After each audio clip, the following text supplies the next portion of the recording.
नमस्कार दोस्तों, ओम नमः शिवाय।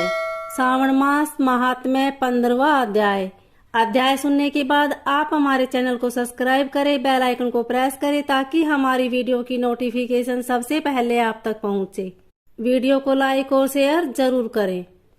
सुपोधन षष्ठी व्रत तथा अर्क विवाह विधि। संत कुमार बोले, हे देवेश, मैंने नागों का आश्चर्यजनक पंचमी व्रत सुन लिया। अब आप बताएं कि षष्ठी तिथि में कौन सा व्रत होता है और उसकी विधि क्या है। ईश्वर बोले, हे विपेंद्र, श्रावण मास के शुक्ल पक्ष में षष्ठी तिथि को महामृत्यु का नाश करने वाले सुपोधन नामक शुभ व्रत को करना चाहिए। शिवालय में अथवा घर में ही प्रयत्न पूर्वक शिव का पूजन करके सुपोधन का नैवेद्य उन्हें विधि पूर्वक अर्पण करना चाहिए। इस व्रत के साधन में आम्र का लवण मिलाकर शाक और अनेक पदार्थों के नैवेद्य अर्पित करें। साथ ही ब्राह्मण को वायन प्रदान करे। जो इस विधि से व्रत करता है उसे अनंत पुण्य मिलता है। इस प्रकरण में लोग एक प्राचीन कहानी सुनाते हैं जो इस प्रकार से है। प्राचीन समय में रोहित नाम का एक राजा था। काफी समय बीतने के बाद भी उसे पुत्र रतन नहीं हुआ। तब पुत्र की अभिलाषा में उस राजा ने अत्यंत कठोर तप किया। ब्रह्मा जी ने राजा से, तुम्हारे प्रारब्ध में पुत्र नहीं है। तब भी पुत्र की लालसा में वह राजा अपनी तपस्या से जरा भी विचलित नहीं हुआ। इसके बाद राजा तपस्या करते करते संकटग्रस्त हो गए। तब ब्रह्मा जी पुनः प्रकट हुए और कहने लगे, मैंने आपको पुत्र का वर तो दिया है, लेकिन आपका यह पुत्र अल्पायु होगा। तब राजा तथा उनकी पत्नी ने विचार किया कि इससे रानी का बांझपन तो दूर हो जाएगा, संतानहीनता की निंदा नहीं होगी। कुछ समय बीत जाने के बाद ब्रह्मा जी के वरदान से उन्हें पुत्र प्राप्ति हुई। राजा ने विधि पूर्वक उसके जात कर्म आदि सभी संस्कार किए। दक्षिणा नाम वाली उस रानी व राजा ने अपने पुत्र का नाम शिवदत्त रखा। उचित समय आने पर भयभीत चित्त वाले राजा ने पुत्र का यज्ञोपवीत संस्कार किया, किंतु राजा ने उसकी मृत्यु के भय से उसका विवाह नहीं किया। तदंतर 16वें साल में उनका पुत्र शिवदत्त मृत्यु को प्राप्त हो गया। तब ब्रह्मचारी की मृत्यु का स्मरण करते हुए राजा को बहुत चिंता होने लगी कि जिन लोगों के कुल में कोई ब्रह्मचारी मर जाए तब उनका कुल खत्म हो जाता है और वह ब्रह्मचारी भी दुर्गति में पड़ जाता है। संत कुमार बोले, हे देवदत्त, हे जगन्नाथ, इसके दोष निवारण का उपाय है या नहीं? यदि उपाय है तो अभी बताएं जिससे दोष की शांति हो सके। ईश्वर बोले, यदि कोई स्नातक अथवा ब्रह्मचारी मर जाए तो अर्क विधि से उसका विवाह कर देना चाहिए। इसके बाद उन दोनों ब्रह्मचारी तथा शाक को परस्पर संयुक्त कर देना चाहिए। अब अर्क विवाह की विधि कहते हैं। मृतक का गोत्र, नाम आदि लेकर देश काल का उच्चारण करके कर्ता कहे कि मैं मृत्यु ब्रह्मचारी के दोष निवारण हेतु वैसर्गिक व्रत करता हूँ। सर्वप्रथम सवर्ण से अभ्युदयिक करके अग्नि स्थापन कर आघार होम करके चारों व्याहतियों ओम भू, ओम भवः, ओम स्वः, ओम मह से हवन करना चाहिए। इसके बाद व्रत अनुष्ठान के उत्तम फल के निमित्त व्रतपति अग्नि संपादन नार्थ विश्वेश देवों के लिए घृत की आहुति डाले। इसके बाद सविष्ट कृत होम करके अवशिष्ट होम संपन्न करे।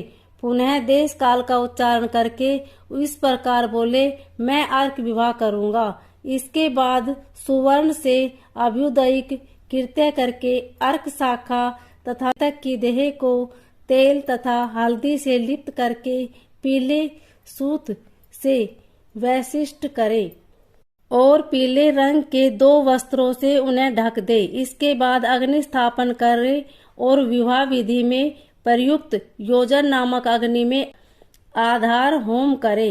वह अग्नि के लिए आज्य होम करे। इसके बाद चारों वह आहुतियों से ओम भू, ओम भव, ओम स्वः, ओम मह, बृहस्पति तथा कामदेव के लिए आहुति प्रदान करे।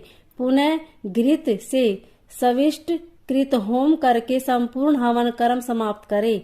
इसके बाद आग की डाली तथा मृतक के शव को विधि पूर्वक जला दे। मृतक अथवा म्रियमाण के निमित्त 6 वर्ष तक इस व्रत का अनुष्ठान करना चाहिए। इस अवसर पर 30 ब्रह्मचारियों को नवीन कोपिन वस्त्र प्रदान करना चाहिए और हस्त प्रमाण अथवा कई लंबाई वाले दंड तथा कृष्ण मृग चर्म भी प्रदान करने चाहिए। इन्हें चरण पादुका, छत्र, माला, गोपीचंद, परवालमणि की माला तथा अनेक आभूषण समर्पित करने चाहिए। इस विधान से व्रत करने पर कोई भी विघ्न नहीं होता। ईश्वर बोले। ब्राह्मणों से यह सुनकर राजा ने मन में विचार किया कि यह अर्क विवाह तो मुझे गोत्र प्रतीत होता है, मुख्य नहीं, क्योंकि कोई भी व्यक्ति मरे हुए को अपनी कन्या नहीं देता है। मैं राजा हूँ, अतः मैं उस व्यक्ति को अनेक रत्न तथा धन दूंगा जो कोई भी इसकी वधू के रूप में अपनी कन्या प्रदान करेगा। उस नगर में एक ब्राह्मण था।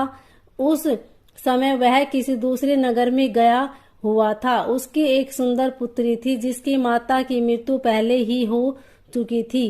ब्राह्मण की दूसरी भी पत्नी थी जो ब्राह्मण की पुत्री के प्रति बुरे विचार रखती थी तथा दुष्ट मन वाली कन्या 10 वर्ष की तथा दीन थी और अपनी सौतेली माता के अधीन थी। अतः सौतेली माता ने द्वेष तथा अत्यधिक धन के लालच में 1 लाख मुद्रा लेकर उस कन्या को मृतक राजकुमार के लिए दे दिया। कन्या को लेकर राजा के लोग नदी के तट पर शमशान भूमि में राजकुमार के पास ले गए और शव के साथ उसका विवाह कर दिया। दान पूर्वक शव के साथ कन्या का योग करके जब वे जलाने की तैयारी करने लगे तब उस कन्या ने पूछा, हे सज्जनों, आप लोग यह क्या कर रहे हैं? तब वे सभी दुखित मन से कहने लगे कि हम लोग तुम्हारे इस पति को जला रहे हैं। इस पर भयभीत होकर बाल स्वभाव के कारण रोती हुई उस कन्या ने कहा, आप लोग मेरे पति को क्यों जला रहे हैं? मैं जलाने नहीं दूंगी। आप लोग सभी यहाँ से चले जाइए, मैं अकेले ही यहाँ बैठी रहूंगी और जब ये उठेंगे तब मैं अपने पतिदेव के साथ चली जाऊंगी। उसका हठ देखकर दया के कारण दीन चित वाले कुछ भाग्यवादी वृद्धजन कहने लगे, अहो, होनहार भी क्या होता है, इसे कोई भी जान सकता। दिनों की रक्षा करने वाले तथा कृपालु भगवान न जाने क्या करेंगे। सोत की पुत्री का भाव रखने के कारण सौतेली माता ने इस कन्या को बेचा है। अतः संभव है कि भगवान इसके रक्षक हो जाएं। अतः हम लोग इस कन्या को व इस शव को नहीं जला सकते।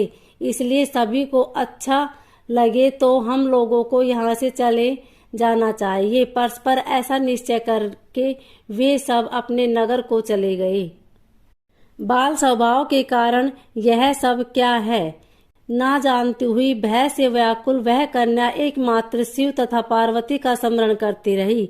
उस कन्या के स्मरण करने से सब कुछ जानने वाले तथा दया से पूर्ण हृदय वाले शिव पार्वती शीघ्र ही वहां आ गए।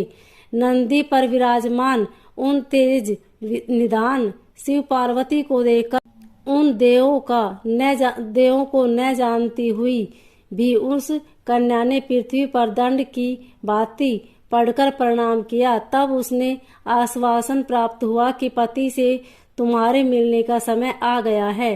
तब कन्या ने कहा कि मेरे पति अब जीवित नहीं होंगे। इसके बाल भाव से प्रसन्न तथा दया से परिपूर्ण शिव पार्वती ने कहा कि तुम्हारी माता ने सुपोधन नामक व्रत किया था। उस व्रत का फल संकल्प करके तुम अपने पति को प्रदान करो। तुम कहो कि मेरी माता के द्वारा जो सुपोधन नामक व्रत किया गया है उसके प्रभाव से मेरे पति जीवित हो जाए। तब कन्या ने वैसा ही किया और उसके परिणाम स्वरूप जीवित उठ खड़ा हो गया। उस कन्या को व्रत का उपदेश देखकर शिव तथा पार्वती अंतर्ध्यान हो गए। तब शिवदत्त ने उस कन्या से पूछा, तुम कौन हो और मैं यहाँ कैसे आ गया हूँ? तब उस कन्या ने उसे वृत्तांत सुनाया और रात हो गई।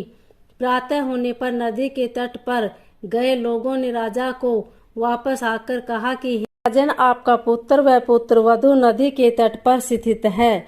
विश्वस्त लोगों से यह बात सुनकर राजा बहुत खुश हुआ। वह हर्ष भेरी बजवाते हुए नदी के तट पर गया। सभी लोग प्रसन्न होकर राजा की प्रशंसा करने लगे। वह बोले, हे राजन, मृत्यु के घर गया हुआ आपका पुत्र पुनः लौट आया है। इस पर राजा पुत्र वधू की प्रशंसा करने लगे और बोले कि लोग मेरी प्रशंसा क्यों कर रहे हैं? प्रशंसा के योग्य तो यह वधू है। मैं तो भाग्यहीन तथा अधम हूँ। धन्य और सौभाग्यशालिनी तो यह पुत्र वधू है, क्योंकि इसी के पुण्य प्रभाव से मेरा पुत्र जीवित हुआ है। इसी प्रकार अपनी पुत्र वधू की प्रशंसा करके राजा ने दान तथा सम्मान के साथ श्रेष्ठ ब्राह्मणों का पूजन किया और ग्राम से बाहर ले जाए गए मृत व्यक्ति के पुनः ग्राम में प्रवेश कराने से संबंधित शांति की विधि और ब्राह्मणों के निर्देश पर विधि पूर्वक संपन्न किया। हे वत्स, इस प्रकार मैंने आपसे यह सुपोधन नामक व्रत कहा। इसे 5 वर्ष तक करने के अनंतर उद्यापन करना चाहिए। पार्वती तथा शिव की प्रतिमा का प्रतिदिन पूजन करना चाहिए और प्रातःकाल आम के पल्लवों के साथ चरु का होम करना चाहिए। साथ ही नैवेद्य तथा वायन अर्पित करना चाहिए। मनुष्य यदि व्रत की बताई गई इस विधि के अनुसार आचरण करे तो वह तीर्थजीवी पुत्र प्राप्त करके मृत्यु के बाद शिवलोक जाता है। इस प्रकार श्री स्कंद पुराण के अंतर्गत ईश्वर संत कुमार संवाद में श्रावण मास महात्म्य में सुपोधन षष्ठी व्रत कथन नामक 15वां अध्याय पूर्ण हुआ। ओम नमः शिवाय।